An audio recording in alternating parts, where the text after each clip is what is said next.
Hello friends, welcome to the new episode of my channel. আমি Prince. তো এখন basically কথা বলবো বিএমসিএম এর নতুন পোস্টার আজকে এসছে, সেটা নিয়ে বেসিক্যালি কথা বলবো। তো বেসিক্যালি পূজা এন্টারটেনমেন্টের প্রমোশন আমার একদম ভাল লাগে না, কারণ তাদের প্রিভিয়াস যে কাজগুলো গণপত বলি বা মিশন রানিং কাজ বলি, সেগুলো বাজে প্রমোশনের অভাবে কিন্তু সিনেমাগুলো একদম ওয়ার্ক করেনি। গণপত যদিও জঘন্য সিনেমা ছিল, অখাদ্য সিনেমা ছিল, এখনও সিনেমার নামটা মনে পড়লেই বমি চলে আসে। কিন্তু মিশন রানিগঞ্জ দুর্ধর্ষ কাজ ছিল, দুর্ধর্ষ কাজ ছিল, এক কথা অনবদ্য। কিন্তু ওটা প্রমোশনের অভাবে সিনেমাটা কিন্তু ভালো রকম বাজ তৈরি করতে পারেনি। কিন্তু ভাল লাগে যে বিএমসিএম এর ক্ষেত্রে তারা কিন্তু সেই একই ভুল করছে না, ভুল থেকে তারা কিন্তু শিক্ষাটা নিয়েছে। অক্ষয় কুমার যেটা এতদিন ধরে করছিল বাজে প্রমোশন, বিএমসিএম এর ক্ষেত্রে কিন্তু সেটা সে করছে না। মাঝে মাঝে কিন্তু এটা ওটা পোস্টার আনছে। বছরের শুরুতেই সে একটা লুকে সামনে এনেছিল, যেখানে আমরা দুজনকে স্পিড বোটে দেখতে পাচ্ছিলাম। তো আজকে আর একটা পোস্টার সামনে এসছে, এবং এই পোস্টারটা একটা ফিল দিচ্ছে অক্ষয় কুমারের ফিরছে, মানে অক্ষয় কুমারের কামব্যাক হতে চলেছে। সিনেমা কেমন সেটা তো বোঝা যাবে সেটা আলাদা করে আসার পর। কিন্তু এটা ভাই একটা ভাইবস দিচ্ছে, যেটা একটা বিরাট বড় কাজ হতে চলেছে। এমনি এই সিনেমাটার পোস্ট প্রোডাকশন এর যে কাজ চলছে, সেখানে কিছু ছবি ভাইরাল হচ্ছিল, যেখানে আমরা দেখতে পাচ্ছি বড় স্কেলের কিছু অ্যাকশন সিকোয়েন্স রয়েছে, এটা ওটা রয়েছে। এবং এখানে কিন্তু অক্ষয় কুমারের প্রচুর অ্যাকশন থাকছে। মানে যে কারণে অক্ষয় কুমারকে পছন্দ, সেই খিলাড়ি ওকা খিলাড়ির অক্ষয় কুমার কোথাও গিয়ে কিন্তু ফিরতে চলেছে। টাইগার শ্রফ তো রয়েছে, টাইগার শ্রফ তো নিজের কাজটুকু করবে, এবং টাইগার শ্রফেরও একটা কিন্তু বড় একটা সুযোগ কামব্যাক করার মতো। আমার মনে হয় আলী আব্বাস জাফরের হাত ধরেই দুজনে কামব্যাক হতে চলেছে। খুব বড়সড় কামব্যাক কিন্তু হতে চলেছে। হ্যাঁ, যদিও সাউথের কিছু কাজ আসছে, যেটা নিয়ে একটা চাপ তো রয়েইছে।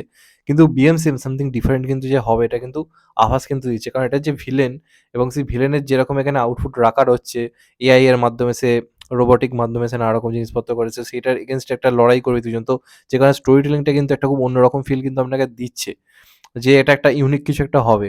এবং আলী আব্বাস জাফর কিন্তু আমার মনে হয় না ভুলভাল স্ক্রিপ্ট চুজ করবে বলে। ওটিটিতে একটা কাজ এনেছিল শাহিদ কাপুরের সঙ্গে, আমার ঠিক নামটা এই মুহূর্তে মনে পড়ছে না, সেটাও দেখবেন কিন্তু ভালো কাজ ছিল। তো আলী আব্বাস জাফরের উপর আমার ভরসা রয়েছে, যে কারণেই কাজটি আমি এক্সাইটেড। এবং অক্ষয় কুমারের লুকটা এখানে দারুণ লাগছে। অনেকদিন পর পুরো গোঁফ-টোপ রেখে একদম রাফ অ্যান্ড টাফ লুকে অক্ষয় কুমারকে দেখতে পাচ্ছি, এবং পেছনে হেলিকপ্টার। হেলিকপ্টারে এটা উঠছে, পাখাটা উঠছে, এবং অক্ষয় কুমার দাঁড়িয়ে রয়েছে। এটা ভাই 90s এর যারা কিড, যারা অক্ষয় কুমারের ফ্যান, তাদের কাছে একটা ইমোশন। এবং যে সিনেমায় অক্ষয় কুমারের সঙ্গে হেলিকপ্টারের যোগ থাকে, সেই সিনেমা বক্স অফিসে ভাই তুফান মাচিয়ে দেয়। এটা আমরা সবাই জানি।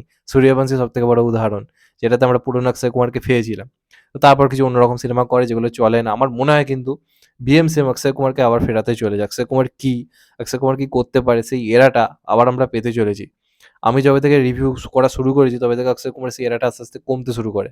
আমি যদি 2016 থেকে 19 এর টাইমে করতাম, আমি বেশ আনন্দে নাচতে নাচতে সত্যি ভিডিও করতাম। আর ওই সময়টা অক্ষয় কুমারের ছিল। তো এবার দেখা যাক 2024 থেকে আবার মোড় ঘোরে কিনা। কারণ বিএমসিএম আমার মনে হচ্ছে বড় কাজ হবে, কারণ ঈদের টাইমে আসছে তো, মেন স্ট্রিম কমার্শিয়াল কাজ, এই ধরনের কাজ ওই টাইমটা ভালো চলে। তো যে কারণে একটা বড়সড় চান্স রয়েছে। এবং ডাইরেক্ট ক্লাসে কোনো বড় সিনেমা নেই, তো যে কারণে একটা কিন্তু মানে জায়গা কিন্তু সুযোগ কিন্তু রয়েছে। এবং দেখার টিজার ট্রেলার কেমন হয়, আশা তো করবো তারা যেরমভাবে যা প্রমোশন করছে, যেরমভাবে লুকটুক সামনে আনছে, দুজনকে একসঙ্গে দেখতে হেবি লাগছে। বেড়ে মিয়া ছোট মিয়া যে ব্যাপারটা, সেটা ভালোভাবে ক্যাচ করছে। কাস্ট এটাতে ভিলেন হিসেবে যদি বিদ্যুৎ জামাল থাকতো, তাহলে একটা বৃত্ত সম্পূর্ণ হয়ে যেত। যাই হোক, সেটা তো নেই, সেটা কিছু করার নেই। যেটা আছে সেটাই মেনে নিতে হবে। তো যাই হোক, আমার কিন্তু এই পোস্টারটা যেটা আজকে এসছে, পিওর মাস একটা পোস্টার, একটা সেই মাসি ফিল কিন্তু দিচ্ছে।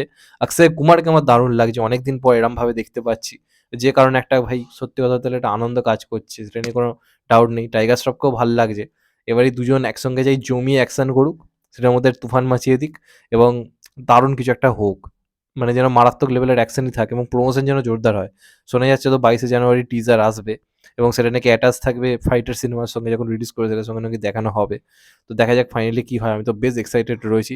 এবং এই টিজার দেখে, মানে এই পোস্টার দেখে, এটা যে একটা pure mainstream action commercial movie বড় মাপের হতে চলেছে, সেই ফিল কিন্তু দিচ্ছে। তো দেখা যাক ফাইনালি কী হয়।